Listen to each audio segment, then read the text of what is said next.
सुप्रभातम विद्यार्थी।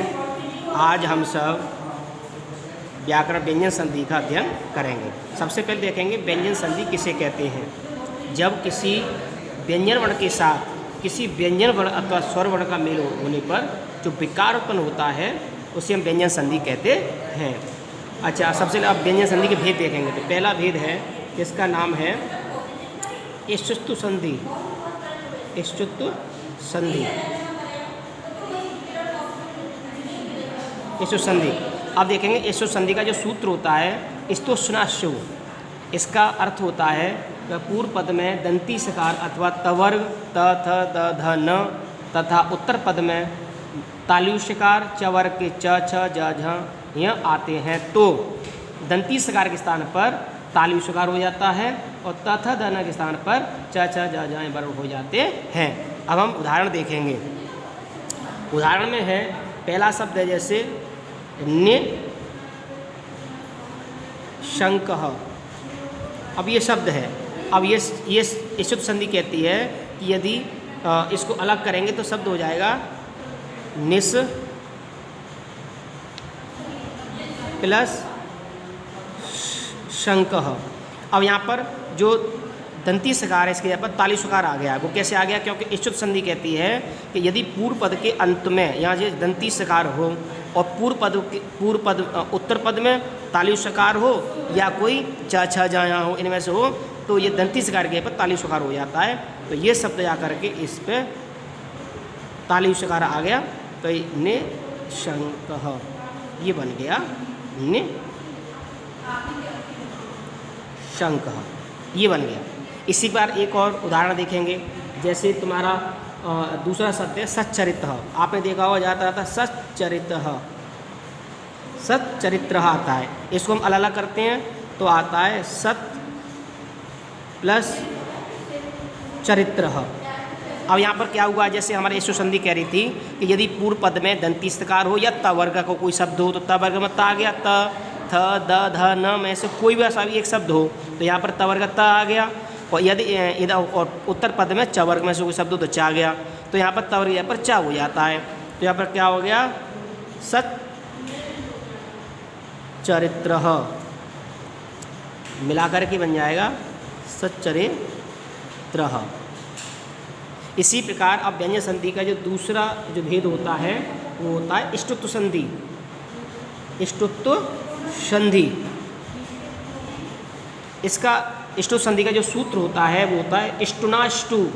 इसका अर्थ होता है जब पूर्व पद में दंती सकार हो अथवा तवर्ग त थ द न का कोई वर्ण हो और उत्तर पद में यदि मूर्ति सकार है और तवर्ग का कोई भी वर्ण है ट ठ ड ड ण आते हैं तो सा को दंती सकार को मूर्ति सकार हो जाता है और तवर तदनमक में से क्रम से ट ठ ड ण हो जाता है। अब एग्जाम्पल देखेंगे। जैसे एक शब्द आता है कृष्णस टीका। कृष्णस टीका शब्द है। अब हम इसको अलग करेंगे तो आ जाएगा कृष्णस टीका।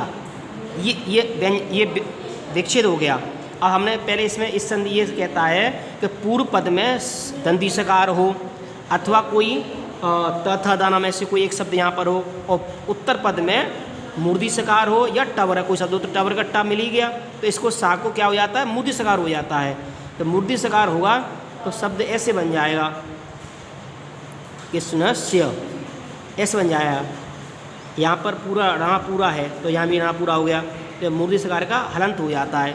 और ये एक शब्द क्या था यहाँ पर टीका, इसको मिला देंगे तो क्या बन जाएगा कृष्णस टीका, ये शब्द बन जाएगा।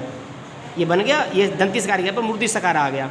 इसी पर इसका एक और उदाहरण देखेंगे। जैसे शब्द है तुम्हारा तट टीका। तुमने देखा हो बहुत जगह पर तट टीका शब्द आता है। इसको हम अलग करते हैं तो तत् प्लस टीका शब्द हो जाता है।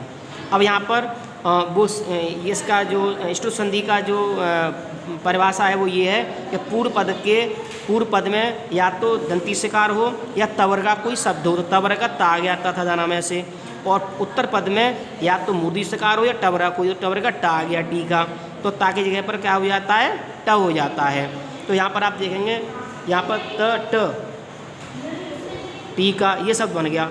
इसको मिला देंगे तो तट टीका शब्द बन जाएगा। इसी प्रकार इस व्यंजन संधि का जो तीसरा रूप है वो है लत्व संधि। कौन सी संधि है? लत्व। लत्व संधि का सूत्र है तोरली।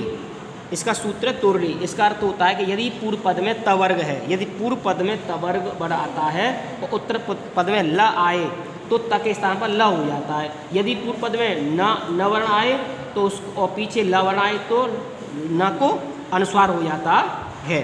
तो अब हम जैसे उदाहरण देखेंगे नंबर 1। जैसे शब्द है हम तल्लय। तल्लय शब्द है, इसको हम अलग अलग करते हैं तो तत् प्लस लय हो जाता है, तल लय। अब ये कहता है कि यदि पूर्व पद में त हो और उत्तर पद में ल हो तो ता को क्या हो जाता है? ल हो जाता है। तो ता की जगह पर क्या हो गया? ल हो गया। तो ये तल प्लस लय शब्द बना। इसको मिला दिया तो शब्द बन गया तल लय। ये बन गया। समझ में आ गया? इसी बार एक और एग्जाम्पल देख लेते हैं। जैसे देख रहे हैं उल्लेख शब्द होता है उल्लेख। अब उल्लेख में क्या होता है? इसको अलग करेंगे तो उत और लेख शब्द बन जाता है। अब ये लत्व संधि कहती है, इसका सूत्र तुरली होता है। ये कहता है कि पूर्व पद में त हो और उत्तर पद में ल हो तो ता का क्या हो जाता है? ल हो जाता है। तो ता का ल हो गया तो उल प्लस लेख हो गया और इसको मिला दिया तो क्या हो गया? उल्लेख। ऐसे हो जाता है। इसी प्रकार अगली संधि इसमें है चौथी, अनुस्वार संधि। कौन सी संधि है?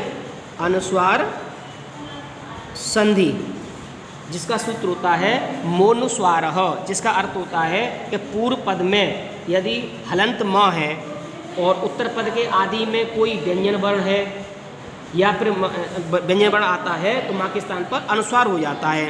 अब जैसे कि एग्जाम्पल देंगे, शब्द है हमारा हरिम वंदे। ऐसे लिखते हैं हरिम वंदे। इसको हम अलग करेंगे तो कैसे हो जाएगा? हरिम प्लस वंदे। और ये कहता है मोनुस्वार। ये सूत्र ये कहता है कि यदि पूर्व पद में हलंत माँ हो तो और बाद में कोई उत्तर पद के बाद में कोई व्यंजन हो तो ये हुआ क्या है? व्यंजन। स्वर तो है नहीं है। स्वर होता तो अनुस्वार नहीं होता। ये कहता है कि हलंत माँ के बाद में यदि कोई व्यंजन है तो उसका अनुस्वार हो जाता है। तो यहाँ पर क्या हो गया? माँ का अनुस्वार हो गया, ये अनुस्वार लग गया, हरिम वंदे शब्द बन गया। ये केवल माँ को अनुस्वार कर देता है व्यंजन वर्ण होने पर। पीछे यदि स्वर होगा तो नहीं होगा। इसमें एक और उदाहरण देख लेते हैं। जैसे काम है कार्यम कुरु। कार्यम कुरु शब्द है, इसको अलग करेंगे तो जाता है कार्यम प्लस कुरु। तो ये पूर्व पद में माँ हलंत आ गया तो इसको पीछे यदि व्यंजन होगा तो क्या कर देगा? अनुस्वार कर देगा। तो का व्यंजन है तो इसको अनुस्वार कर दिया तो शब्द बन गया कार्यम कुरु। ये होता है इसमें फर्क इसमें। ठीक है। इसी प्रकार ये आज हमने व्यंजन संधि के स्तुत संधि, लत्व संधि और अनुस्वार संधि के बारे में बताया। इसे ध्यान से देख लेंगे।